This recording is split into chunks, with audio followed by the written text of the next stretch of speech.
O seu cafezinho vai ficar mais caro. Será mesmo que essa notícia é verdade, não é? Como que funciona a precificação de café? Você sabe? Será que os próximos meses aí tem como a gente ter uma previsibilidade no preço do café? Não tem? O que que interfere, o que que impacta?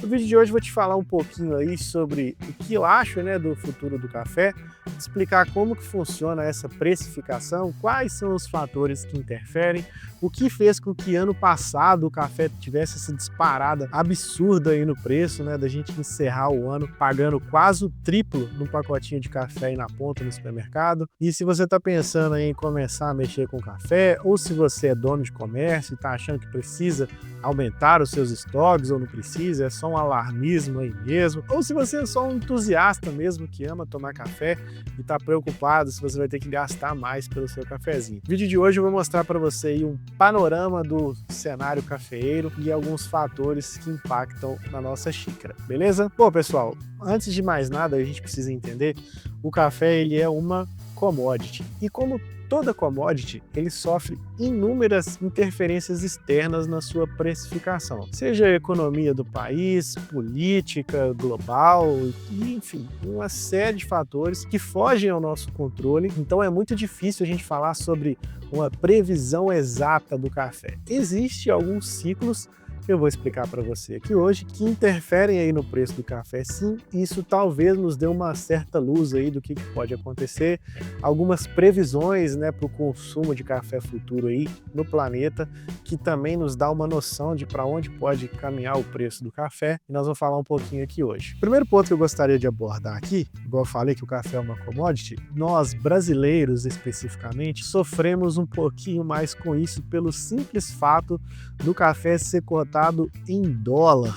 É isso mesmo, o nosso cafezinho ele é cotado em dólar. O café arábica na Bolsa de Nova York e o café robusta na Bolsa de Londres são as principais referências aí para a precificação da saca do café. Então o que acontece? Quando nós temos algum problema interno no nosso país e a nossa moeda, que ela é muito desvalorizada em relação ao dólar, igual hoje está quase R$6 um dólar, né? A gente sofre muito. Então qualquer coisa que interfira na política monetária aqui vai afetar diretamente no preço da saca de café. E, infelizmente, esse custo ele é repassado para o consumidor, né, galera?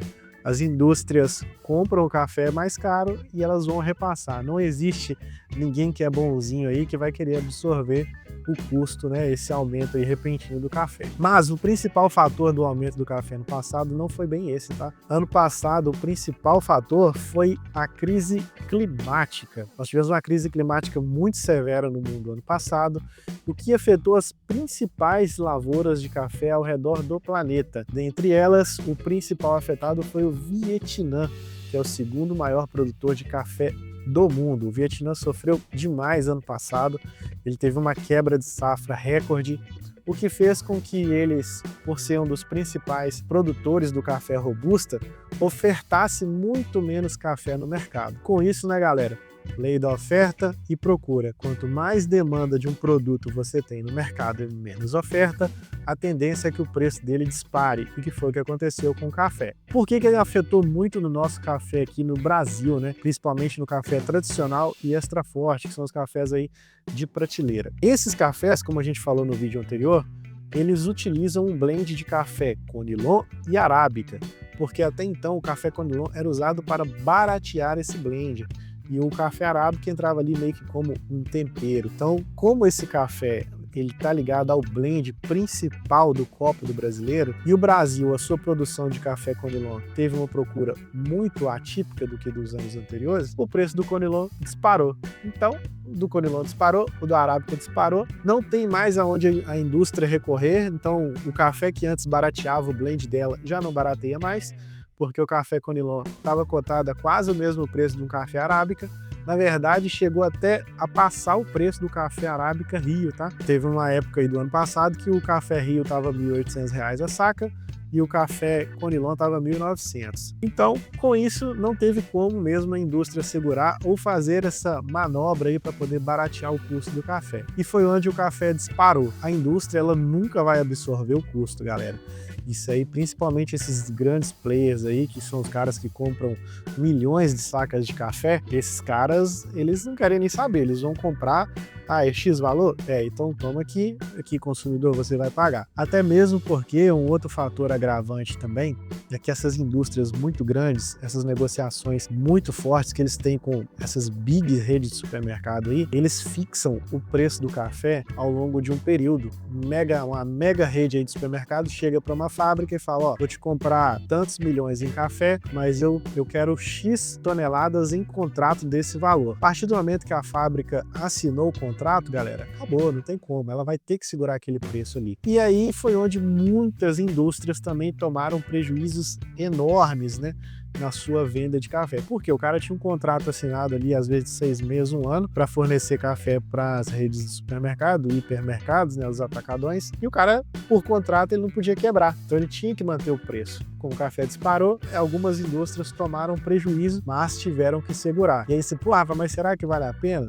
Vale, galera, porque são indústrias muito fortes, então eles têm caixa para isso. A rede que compra deles também são redes muito fortes, então os caras têm uma recorrência de compra muito grande. E aí o que acontece? As torrefações grandes seguraram o prejuízo, porque o mercado de café ele sempre oscila e isso ia normalizar, ia voltar a cair, porque o preço que estava era realmente insustentável. E aí é onde que vem o pulo do gato das torrefações. Elas vão segurar o preço um pouco mais alto, mesmo com o café caindo, para poder recuperar todo aquele déficit que elas tiveram naquela alta repentina do café. Então, eles tomaram prejuízo durante um certo período e seguraram. Quando o café caiu, eles mantiveram o preço um pouco mais alto, mas o café agora estão pagando mais barato. Então, a margem deles subiu muito. E aí, o que esses caras fazem? Eu tomei tantos milhões de prejuízo, agora eu vou comprar o café em uma quantidade maior, que ele barateou, e eu vou segurar esse preço aqui durante tanto tempo, o que vai cobrir aquele buraco que teve na alta do café e vai me dar um lucro, tantos milhões aqui ao longo desse tempo. E aí a parte do contrato assinado vira a favor deles, né? Então o pessoal dos hipermercados tem que segurar aquele preço, tem que manter, e as torrefações aí conseguem se recuperar. É uma equação muito complexa, né, galera? O mercado é um trem muito complicado aí, e é um jogo que o cara tem que saber jogar, senão ele realmente quebra, né? E aí vem aquela pergunta, né, Rafa, mas tem como prever o aumento e queda do café? Como que funciona o ciclo do café? E sempre funcionou, pelo menos ao longo desses anos que eu tenho trabalhado com ele, que eu observei, e que esse ano, na verdade, foi um pouco atípico. Vamos falar do produtor. O produtor, galera, ele ganha dinheiro só um momento do ano, que é quando ele vai vender a sua colheita. Então, o que normalmente acontecia? O produtor trabalhava o ano inteiro, de sol a sol, ali, capinando, adubando, gastando rios de dinheiro, porque lavoura gasta muito, galera. Gasta muito dinheiro. Então, você não faz ideia do que é para você, às vezes, manter uma lavoura aí de 500 mil pés de café. É um custo altíssimo. Mão de obra é um pouco escassa. Então o produtor, ele trabalhava ali o ano todo, gastava rios de dinheiro para fazer a sua produção. E o mercado, ele é cruel, galera, infelizmente não tem como. E quando ele ia para o mercado levar a sua produção, normalmente era a época que a oferta de café estava muito alta e o preço despencava. Então era comum ter muitos produtores que trabalhavam o ano todo e quando chegava a hora de vender a sua produção, o cara tomava prejuízo. Às vezes ele gastava ali R$500 para produzir uma saca de café e, sei lá, ia para o mercado, o pessoal pagava ele 490. Isso já aconteceu aqui e, na verdade, era bem comum muita gente aqui tomar prejuízo. E o que aconteceu ano passado? Esse desequilíbrio ecológico aí no mundo, né, da crise climática, o café teve uma alta de demanda numa época onde ele tinha costume de ter uma alta oferta e preço baixo. Então ele teve uma alta demanda com a oferta do produtor naquele momento, onde ele pôde colocar o preço lá em cima e o produtor nunca ganhou tanto dinheiro na vida dele igual foi ano passado. Isso, galera, pro produtor foi maravilhoso. E eu acho isso bacana, galera, porque foi, de certa forma, deu uma equalizada aí no mercado, porque o produtor sempre trabalhou muito e ele, muitas das vezes, cara, ele é o que mais ficava no prejuízo. Quando teve essa alta demanda de café com o preço lá em cima, a galera vendeu o café na alta e arrebentou de ganhar dinheiro. E isso refletiu nesse ano. Por quê? Quando o produtor fez aquela grana, alguns, os mais inteligentes principalmente, seguraram. Falaram, poxa, esse ano foi bom, então eu vou segurar uma grana aqui para eu tocar minha lavoura, porque ano que vem eu seguro o meu café. Sempre, galera, o café durante a fase de panha, o preço dele despencava, e quando dava no final do ano que ninguém mais tinha café, o preço quase que dobrava. Isso sempre aconteceu, tá? Eu sempre vi isso aqui. E aí, só que na época que o café estava em alta, só ganhava dinheiro quem era comprador forte de café, que o cara comprava no meio do ano, guardava ali no armazém dele por 6 meses o café, e quando o preço disparava, ele fazia milhões de reais assim da noite pro dia, né? O produtor não conseguia fazer isso, porque ele estava sempre refém da lavoura, então ele tinha que adubar, tinha que pagar companheiro, então ele precisava vender o café ali na hora que dava para ele não conseguia segurar. Esse ano a galera já tá conseguindo, e isso faz com que muita gente querendo comprar café, e o produtor agora tá começando a meio que bater o pé, falou, não quero o valor, eu quero X. O que isso acarreta, né, ao longo de toda a cadeia produtiva? O café, na minha visão, ele vai se manter estável por enquanto, o preço. Eu acho que não vai ter uma disparada de preço tão absurdo igual foi ano passado, porque a nossa safra esse ano ela já teve um pequeno superávit, né, do que o Brasil costuma produzir. É pouco, mas já é alguma coisa. Eu acho que não vai ter essa discrepância absurda, porque o Vietnã também teve uma boa safra esse ano, então já vai ter mais café ofertado no mercado. Então eu acho que